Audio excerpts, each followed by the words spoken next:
আমাদের কোম্পানি আমাদের চলার জন্য যে টাকাটা দরকার, যে বেতনটা, সেটা আমাদের তারা ঠিকমতো দিচ্ছে না। আমরা আমরা সরকারি ছুটি পর্যন্ত আমরা পাচ্ছি না।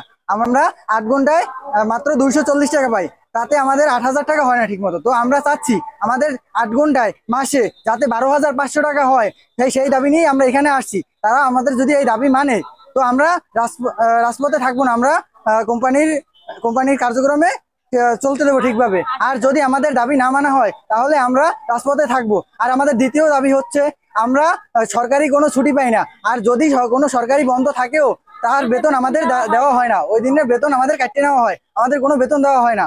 আর ঈদে কোরবানিতেও যদি আমাদের কোনো ছুটি দেওয়া হয়, তো ওইখানেও আমরা ওই বেতনটা আমরা পাই না, তখন আমাদের বেতন কাটা হয়। আর আমাদের বছরে মাত্র 2টা বোনাস দেওয়া হয়। 2টা বোনাস যারা নতুন ঢোকে 6 মাস হয় না, তারা মাত্র 500 টাকা পায়। আর যাদের চাকরির বয়স 1 বছর হয়, তারা মাত্র 800 টাকা বোনাস পায়। এটা কি কোনো বোনাস হতে পারে? এটা কি কোনো কোম্পানিতে আছে? বাংলাদেশে কোনো কোম্পানি আছে যেখানে 800 টাকা বোনাস হতে পারে? এটা কি কোনো বোনাস? আমরা চাচ্ছি যে আমাদের বেতনের অর্ধেক বোনাস তো আমরা চাচ্ছি না, আমরা চাচ্ছি যে আমাদের বেতনের 3 ভাগের 1 ভাগ বোনাস আমাদেরকে দেওয়া হোক। আমি অপশনাল কোম্পানির একজন শ্রমিক। আমরা এখানে দাবি করতেছি, আমাদের 12 ঘন্টা ডিউটি হয়, কিন্তু আমাদের পর্যাপ্ত পরিমাণ বেতন দেওয়া হয় না। আমাদের 8টা 5টা ডিউটি করা হোক এবং নির্ধারিত একটা বেতন 12,000 টাকা করা হোক। আমরা সকালবেলা আসি 8টায় এবং 7টায় যাই। এখানে আমাদের নাস্তার টাইম দেওয়া হোক এবং আমাদের ডিউটি 26 দিন করা হোক এবং সরকারি 4 দিন বন্ধ আমরা পাই এবং সরকারি কোনো ছুটিতে আমাদের যেন বেতন থেকে টাকা না কাটা হয়। আজকে বিক্ষোভ করতেছি আমাদের পর্যাপ্ত পরিমাণ বেতন 12,000 টাকা, নির্ধারিত একটা বেতন 12,000 টাকা করার জন্য এবং আমাদের ডিউটি 8 ঘন্টা করার জন্য এবং আমাদের ভাইদের বা আমাদের যারা অনেক বছর যাবত চাকরি করতেছেন তাদের মানে স্থায়ী করার জন্য, যারা অস্থায়ী আছেন।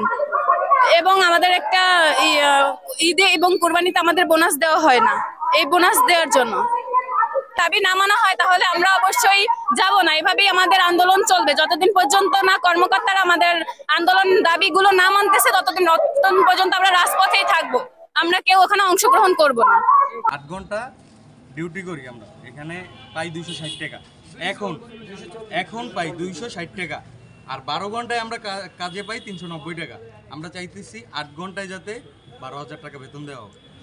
বোনাস পাই আমরা বছর শেষে 2টা বোনাস পাই, 2টা বোনাস পাই যারা নতুন ঢোকে তাদের দেওয়া হয়েছে 500 টাকা। 500 টাকা কোনো বোনাস হইতে পারে? 500 টাকা। আর যারা 6 মাসের ঊর্ধ্বে হয়েছে তাকে দেওয়া হয় 1,000 টাকা। 800 টাকা দেওয়া হয় বোনাস। আর আমাদের নাস্তার টাকা দেওয়া হয় 30 টাকা। আমরা এটারে চাইতেছি 30 টাকার পরিবর্তে 50 টাকা চাইতেছি। আর বোনাসের টাকাটা আমরা চাইতেছি ওই রকমের অর্ধেক চাইতেছি না, আমরা চাইতেছি বেতনের 3 ভাগের 1 ভাগ। আমাদের দাবি ছোট। অপশনিনেও এই নিয়ে দাবি করছে, ওরাও করছে যে ওরা 12 ঘন্টায় 15,000 টাকা দাবি করছে, ওরা খাবার পায়, নাস্তার টাকা লাগে না। কিন্তু আমরা 8 ঘন্টায় চাইতেছি যে 12,000 হোক, তাহলে আমরা ওভারটাইম করিয়া যে কয় টাকা পাবো তা দিয়ে আমাদের নাস্তার খরচ উঠে যাবে, এটা আমরা চাইতেছি। তারপরে হচ্ছে আমাদের ডিউটি শিট দেওয়া হয় না, মাস শেষে ডিউটি যে শিট হয় এই শিটটা দেওয়া হয় না। এই শিটটা আমরা দিতে চাইতেছি যে আমাদের সব বাইরে যেন দেখতে পারে যে কতক্ষণ ডিউটি করছে, ওভারটাইম কতক্ষণ করছে। আর শুক্রবারের 4 শুক্রবারের একটা বেতনও পাই না, ইভেন সরকারি বন্ধের টাকাও আমরা পাই না। তো আমরা চাইতেছি এই সরকারি বন্ধের টাকা আমাদের দিতে হবে, আর শুক্রবারের বেতনটা আমাদের দিতে হবে। এই লাঞ্চ টাইম 40 মিনিটের পরে যদি আমরা 1 মিনিট কাটাই, তাহলে 40 মিনিটের টাকা আমাদের কাটতে নেওয়া হয়। এটা নেওয়া হয়, প্রতিনিয়ত নিতেছে। আমাদের কেউ চাকরি দিয়ে বের করতে পারবে না। যারা আন্দোলন করছি, আন্দোলন ব্যতীতও কাউরে ক্যাজুয়ালদের চাকরি থেকে বের করতে পারবে না। যদি বের করার হয় তাহলে 2 মাস আগে বা 1 মাস আগে আলটিমেটাম দিতে হবে যে আপনার চাকরি থাকবে না, আর অগ্রিম 1 মাসের বেতন দিয়ে দিতে হবে।